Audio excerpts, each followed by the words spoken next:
तो हम लोग पेडिग्री एनालिसिस स्टार्ट कर रहे हैं। तो पेडिग्री एनालिसिस हम लोग क्यों करते हैं, सबसे पहले ये समझो। पेडिग्री एनालिसिस हम लोग इसलिए करते हैं ताकि हम लोग पैटर्न देख सकें कि जो हमारे पूर्वजों में बीमारियां थी वो हमारे में आ रही है या नहीं। अगर आ रही है तो किस वजह से आ रही है और कहाँ से आ रही है, इसको पता करने के लिए। हमारे दादाजी में थी, फिर हमारे पापा में नहीं थी, फिर मेरे में हो गई, तो ये एक इनहेरिटेड डिजीज़ होता है और इसी को एनालाइज करने के लिए हम लोग पढ़ते हैं और करते हैं पेडिग्री एनालिसिस।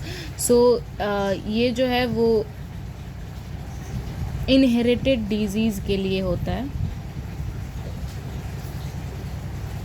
और क्योंकि एक दो जनरेशन सिर्फ पापा का और आपका स्टडी करके तो नहीं समझ सकते ना, तो 2-3 से जनरेशन के लिए हम लोग स्टडी करते हैं कि परदादा में कैसा था, फिर दादा में कैसा था, फिर पापा में कैसा था, और फिर मेरे में होने की कितनी संभावना है या फिर नहीं होगी या फिर मैं सेफ हूँ, ये बात पता करने के लिए हम लोग 2-3 जनरेशन को स्टडी करते हैं। तो स्टडी सेवरल जनरेशन। अब ये स्टडी करने के लिए ना हम लोग कुछ सिंबल्स बनाए हुए हैं, जैसे कि मेल के लिए स्क्वायर, फीमेल के लिए फीमेल के लिए सर्कल। तो ये सब हमें बनाना पड़ता है और याद रखना पड़ता है ताकि जब हम एनालाइज कर रहे हो तब हमें कोई भी तरीके का दिक्कत नहीं हो और कोई भी तरीके का कन्फ्यूज़न नहीं हो कि अच्छा ये पहले बेटी में था फिर बेटा में कैसे आ गया। इसलिए हम लोग कुछ सिंबल जो है वो डिफ़ाइन कर देते हैं इसको स्टडी करने के लिए। तो स्क्वायर जो होता है वो मेल के लिए होता है, सर्कल जो गोल सी होती है वो फीमेल के लिए होती है, और ये जो होता है जो डायमंड टाइप का दिखता है वो होता है अनस्पेसिफाइड सेक्स के लिए, जो मतलब अननोन है या फिर उनको पता नहीं है कि वो मेल है या फीमेल है, तो ये अननोन के लिए होता है। अब अगर ये और ये जो है वो मेट कर रहे हैं तो ये मेटिंग का सिंबल है। लेकिन जब अपने रिलेटिव्स में ही मतलब मेटिंग होती हो, जैसे कि चाचा के बेटे के साथ शादी हो गई तो उनके साथ, या फिर मामा के बेटे के साथ, तो वो एक्चुअली अपने रिलेशंस में ही जो मेट करते रहते हैं उसके लिए ये डबल साइन लगता है और इसको मेटिंग बिटवीन रिलेटिव्स हो कहते हैं। इसको कॉन्सैंग्यूनियस मेटिंग भी बोलता है, मेटिंग बिटवीन रिलेटिव्स।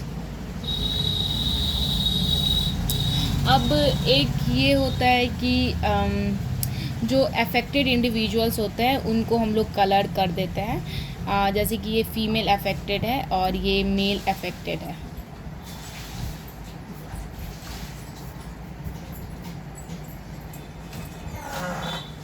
और अगर आप 5 बच्चे को लगातार कॉन्जिक्यूटिवली अगर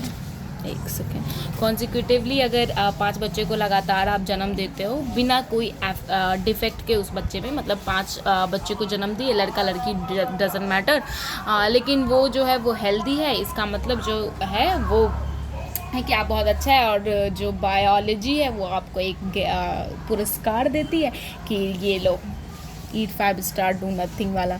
तो आपने है जो 5 बच्चे अनअफेक्टेड पैदा किए हैं,